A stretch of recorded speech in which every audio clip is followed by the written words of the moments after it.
بارش کے بعد شکرانے کے طور پر کون سی ایسی دعائیں ہیں جو ہمیں پڑھنی چاہیے شیخ؟ سبحان اللہ، پہلے تو بارش آنے سے پہلے دعا کرنی چاہیے. اچھا سے فرمائیے سر.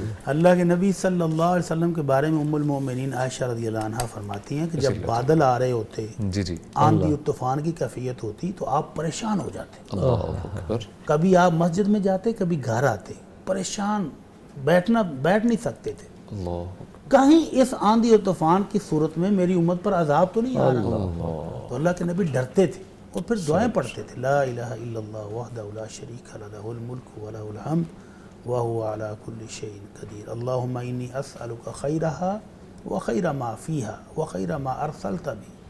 اے اللہ یہ جو آ رہا ہے بادل، اس کی خیر میں مانگ رہا ہوں. اللہ جو اس کے ساتھ خیر آ رہی ہے میں اس کا طلبگار ہوں. اللہ میری امت کے لیے کوئی خیر و بلائی کا پیغام آئے، کوئی شر کا پیغام نہ آ جائے، کوئی طوفان نہ آ جائے، کوئی میری امت کے لیے تکلیف کا باعث نہ آ جائے، کوئی مصیبت نہ آ جائے. لیکن جب بارش نازل ہونی شروع ہو جاتی، موسم چھٹ جاتا، پھر آپ کا چہرہ مبارک کھل اٹھتا. سبحان اللہ. پھر آپ کہتے اللہم اغیثنا غیثا مغیثا مریعا مریعا.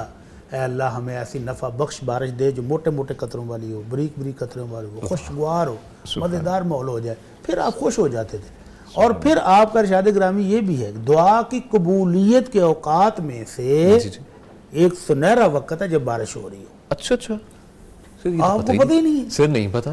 بڑی مزیدار دعا ہوتی ہے. اللہ اکبر. جب بارش میں آپ نہا رہے ہوں تو چپکے سے کھڑے ہو کر اپنے رب کے ساتھ، آپ کی رب کی رحمت آپ پر برس رہی ہے. اللہ کے نبی صلی اللہ علیہ وسلم بارش آئی تو اپنی چادر تھوڑی سی ایسے ہٹا دی.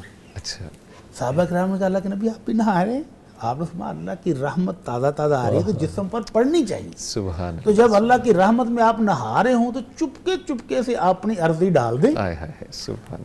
میرا تو اپنا ذاتی تجربہ ہے، بہت دعائیں قبول ہوئی ہیں جو بارش میں کی ہیں. سبحان اللہ. میں جب بھی بارش ہوتی ہے نا، جی جی مجھے پتہ چل جائے کہ بارش آ گئی ہے، تو تھوڑا سا باہر جا کے نہاتے ہیں، بھیگتے ہیں اور پھر کھڑے ہو کر دعا کرتے ہیں. اور میرے بچے دیکھ رہے ہیں کہ بابا کدھر گئے، بابا کدھر گئے. بابا باہر بارش میں کھڑے ہیں. تو اب میں نے دیکھا ایک دن میں دعا کر کے پیچھے ہٹا تو میری چھوٹی بیٹی بھی پیچھے کھڑی دعا کر رہی تھی. ماشاءاللہ ماشاءاللہ. سبحان اللہ. تو یہ بارش کے اندر دعا کی قبولیت کا وقت، یہ دعا کریں گے تو یہ بھی شکرانے کی ایک صورت ہے.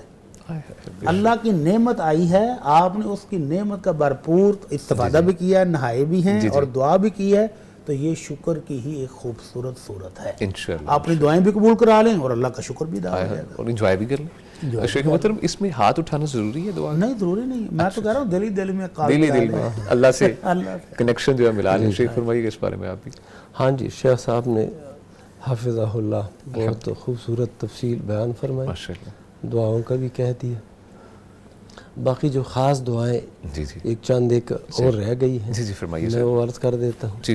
جب بارش نازل ہو جاتی نا تو اللہ کے نبی صلی اللہ علیہ وسلم دعا فرماتے اللہم صیبا نافعا. یا اللہ اس بارش کو نفع بخش بنا دے، فائدہ مند بنا دے بندوں کے لیے، بلاد کے لیے، ملکوں کے لیے، علاقوں کے لیے. کیونکہ بارش جب نازل ہوتی ہے تو بعض اوقات نقصان ہو جاتا ہے، سیلاب آ جاتے ہیں اور نقصان ہو جاتے ہیں، دیواریں گر جاتی ہیں. تو اللہ کے نبی صلی اللہ علیہ وسلم دعا فرماتے اللہم صیبا نافعا. اور پھر ایک اور بات جو عقیدے کے ساتھ اس کا تعلق ہے، وہ کیا ہے کہ اس کے بعد بندہ یہ دعا مانگے مطرنا بفضل اللہ ورحمتہ. ہم پر یہ بارش جو برسائی گئی ہے یہ اللہ کے فضل سے اور اللہ کی رحمت سے برسائی گئی ہے. اللہ نے یہ بارش برسائی ہے، کسی اور نے نہیں. کسی خاص ستارے کے ادھر ادھر جانے سے یہ بارش نہیں ہوئی. یہ بارش ہوئی ہے تو کس کے فضل سے ہوئی ہے؟ اللہ کے فضل سے. یعنی بیان توحید، عقیدے کی درستی، وہ اس میں بعد میں بیان ہو جاتی ہے. الحمدللہ. جزاک اللہ خیر. بہت شکریہ.